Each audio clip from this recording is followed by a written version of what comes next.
আপনাদেরকে আমার এই বেদনা গাছের পরিচর্যা গরমের ফল আসার আগে কীরকম করি আপনাদেরকে দেখাচ্ছি। দেখুন প্রায় ফুল আসছে, এখনো বাকি আছে ফুল আসতে। আগের বছর প্রচণ্ড ফুল আসছিল না, 1 বছর পূরণ হচ্ছিল না, কম বয়সী বলে, তাই জন্য অত ফুল সব ঝরে গিয়েছিলো, ফল আসছিল না।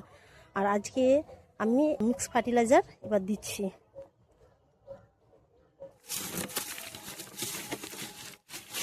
খুশকে নিলাম, এবার আমি সার দিচ্ছি। পুরো দেখুন হাত মুঠো ভর্তি আমি মিক্সারটা আমার গাছের গোড়ায় দিয়ে দিচ্ছি। না ফল ফুল আসে আপনারা এরকম মিক্সার দিবেন। এবার আমি মিক্স ফার্টিলাইজার দিয়ে দিলাম।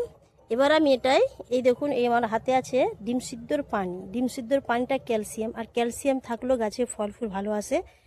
আর ক্যালসিয়ামটাও দেব, আর তারপরে দেব পটাশ। পটাশ জাতীয় খাবার না থাকলেও গাছে হয় মানে অত আসে না, তাই জন্য যে কোনো পটাশ, বা তুমি অর্গানিক পটাশ দাও কি বাজার থেকে কেমিক্যাল পটাশ দিতে পারো। কেমিক্যাল পটাশ আমি কেমিক্যাল দেই না, আমি ওই পেঁয়াজের ছিলকে ভিজানো দিই, আর হচ্ছে কলা খসা ভিজানো দিই, এইগুলো আমি দিই। দেখুন এই ডিমের পানটা দিয়ে দিলাম। এবার আমি পেঁয়াজের ছিলকে ভিজানোটা দেবো।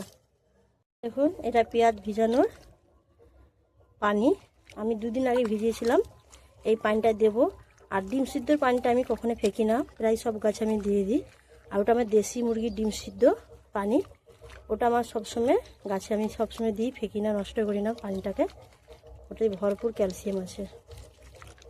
এবার আমি গাছটাই দিয়ে দেবো, ছেনে নিয়েছি, এটা শুদ্ধ আমি দিয়ে দেবো। দেখুন পুরো দিয়ে দিলাম আমি। আর পেঁয়াজটা ফেঁকলাম নি ছিলকানে কেন, শুধু পানি দিলেও হতো, আমি পেঁয়াজ ছিলকা দিলাম কারণ এটা জৈব খাদ হিসাবে কাজে লেগে যাবে।